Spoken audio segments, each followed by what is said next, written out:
So the fight camp went really well. Everything was sound. All the work I did with James, I felt really sharp. All the things that we were working on, I was landing in sparring. Technically, I felt like I'd improved more in that, 10 weeks than I have in the past 3 years. I don't know the date, it's Wednesday. And we're just ticking over, really. Weight's fine. I've not got a lot to lose, so we're just drilling shit. So you do the stuff you've been working on recently? Yeah, nothing interesting. All dialed in. Let's try something higher for a bit more high.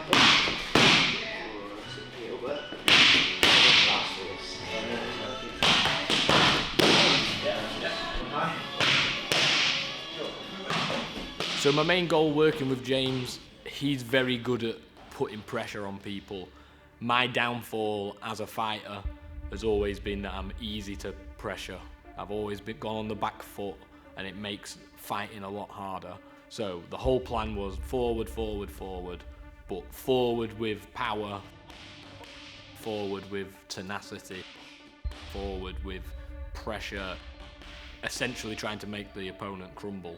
So everything we worked on was amazing. It worked all the time in sparring. I felt a bit more ruthless than I normally would. I was beforehand, I like to kind of pick shots out and try and make everything clean, whereas James was helping me to not only be clean with my big shots, but making sure that when it came down to actually having, inside fighting, all this kind of stuff, that I was ready for that.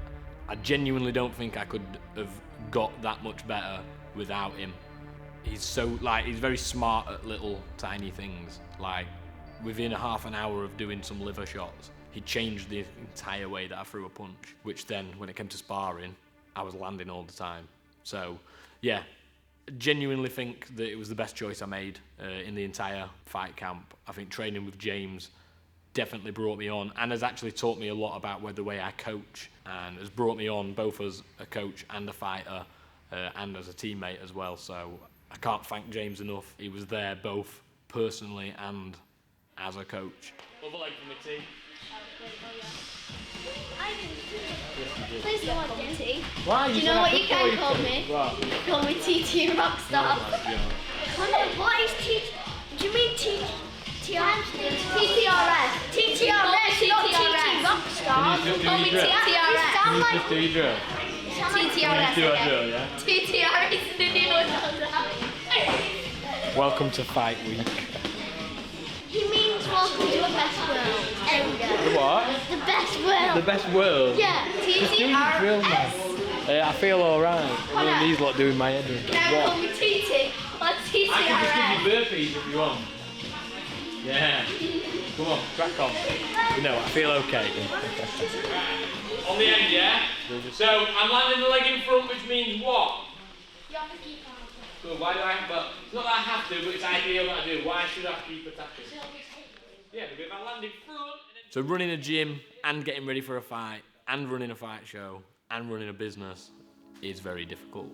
Would I change it? No, because then that means I'd have to have a normal job, and I don't want a normal job. I feel like I'm one of those people that can, I can strive under the pressure. Whether that's a good thing or not, I don't know. I felt quite comfortable getting ready for the fight and running the gym, because I still had people fighting a couple of weeks after, so they were still kind of, in the same zone as me. And I obviously had a couple of the kids and teenagers fighting on the show as well, like on the same night as me.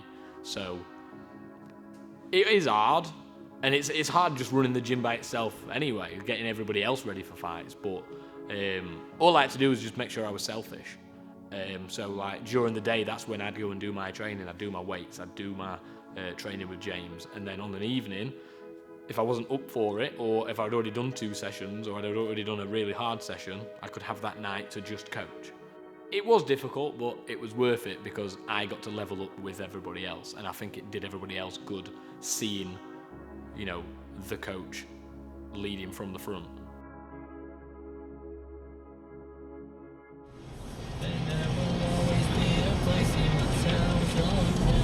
We are currently driving down the M1 to Full Force in Leeds, Ryan Kennedy's gym, for our final sparring before the fight. We've got Joe Cope in the back. He's fighting on the same night. So I'm fighting Ty, who's the coach of Sengoku, and he's fighting a lad from that gym. Don't know much about him. Joe doesn't really give a shit, to be honest. He trains harder than a lot of people, so he's ready to fight anybody. I'm going to be really organised today. I'll have everything sorted, and then I left the house with one hand wrap, no shorts, and 10-ounce gloves. I can't wear them, so I need to get me 16-ounce gloves. Oh, and I had no shin pads. I reckon you wear 6-ounce gloves, mate. 6-ounce gloves, yeah? Just hand wraps. Bare knuckle, mate. Oh. Doing the shit. I thought that finding out that Nevaeh was pregnant was going to throw me off. Turned out it didn't. Was actually a really good thing for me. The big thing that did throw me off was losing my best mate the week before the fight. So I was getting ready for one of my last pad sessions with James in the morning, and I had a message off of my friend's auntie, telling me what had happened. And it was one of those things that it just didn't make any sense. I kind of just sat on the floor and started crying. I instantly knew what she meant by the message. It just threw me off for the entire day. I didn't end up training that day, obviously. But the next day was my last sparring session, and I had to battle all night and all morning whether I was going to go to it. The biggest question in my head was, am I going to fight?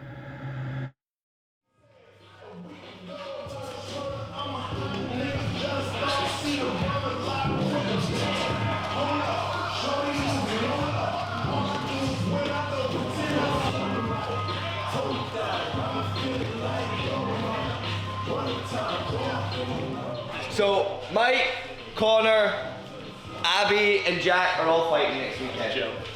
And Joe. Don't be a dick. Yeah, we don't need any injuries. Keep it fair, keep it technical, but just watch the contact and stuff, yeah?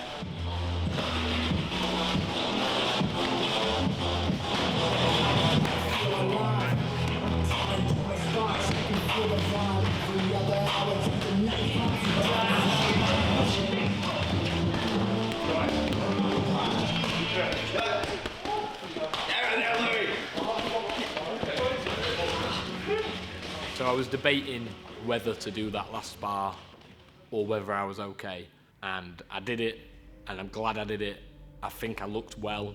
I think I sparred very well, and other than what was going off with Baker, I felt great.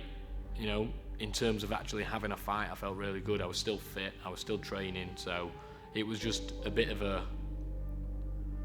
weird mental block for that week. I decided the same day I found out that he died, I decided I was going to fight. I thought maybe this could be something else that'll help drive me for the fight, and that's what I was trying to use it as.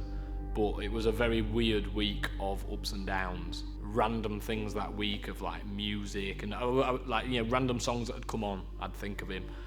It was a hard week. It was a week of crying. It was a week of trying to be there for my friends.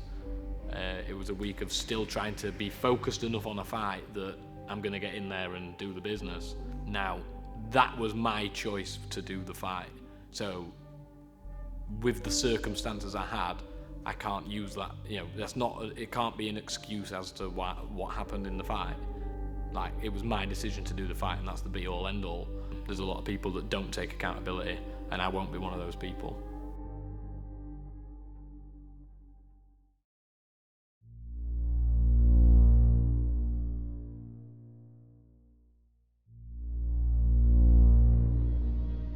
Yeah, so I spent most of the day being nervous.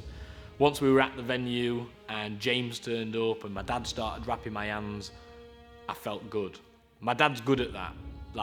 He's wrapped a lot of hands for fights, and he'll always tell who's nervous and who's not, and he knows how to talk to them, and obviously me being his son is even more helpful. If there's one thing I'm glad that happened in the fight, I'm glad my dad was there. He's cornered me for every fight I've had. Sometimes reluctantly, because I've took fights that I shouldn't have had. but he's always backed me. Warming up, like, your adrenaline is pumping, so I'm hitting the pads and I can hear that the shots are landing really hard. I know that I'm moving great, but I'm like, fuck me, I'm tired.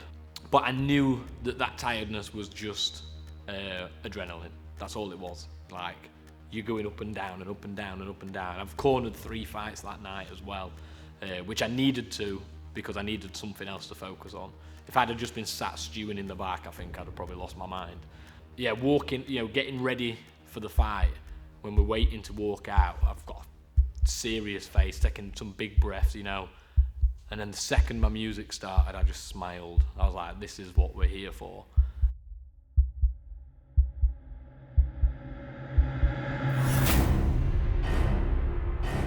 A lot of the fights I've had, I've been the one that's like looking around and not looking at the person that I'm fighting. And because of all the training, I'm not taking my eyes off of him. Psychologically for me, I'm not doing that. And I just stared at him and he was looking around and I'm like, for me in my head, I'm like, right, this is good, this is a good thing. And then we go back to the corner and the fight starts. And he came out southpaw. And he's not a southpaw. So straight away in my brain, I'm like, fuck.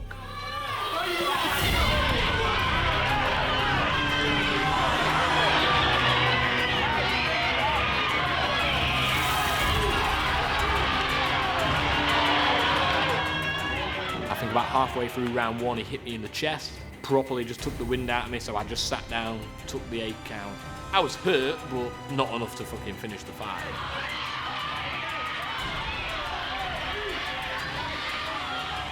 And then the rest of that first round was pretty good. Went into the corner after, don't know what the fuck James and my dad said, but they said some words. So then, yeah, we went out to round 2. I think I did a little bit more better at the beginning.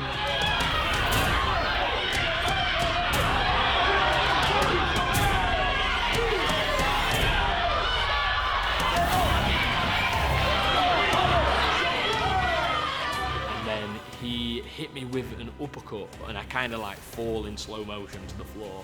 And obviously I'm getting the 8 count and I look directly in front of me and Nevaeh's there and I thought she was shouting, get up, get up. She was actually shouting, move forward, because she knew the whole game plan, she knew everything, and I didn't stick to it. So I carried on, and watching it back I can tell that the uppercut definitely affected me, because I'd looked way less sharp. I looked like I was dragging myself through it, and then he landed a liver shot.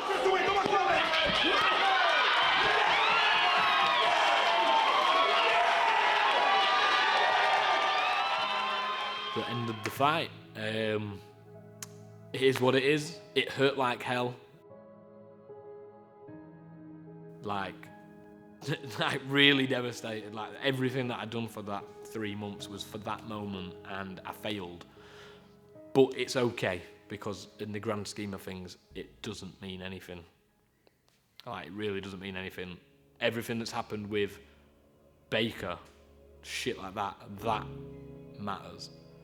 So, in the moment it hurt like hell, and I hated it, and, I was disappointed in myself. I felt like I'd let people down, but, we're 3 months on now, and who cares? Who cares? It's a fight. So, overall disappointed, but I'm happy with what happened in the process of it. When people say enjoy the process, not the end goal, that's very true. That's the thing that matters the most, is the people around you. Like I said, my partner was there, my mum was there, my dad was there, my nan was there, my family was there, my teammates were there. And the kids from the gym got to see their coach fight. I didn't win, but it doesn't matter. So, yeah, the fight didn't go my way, but life is, so it's cool.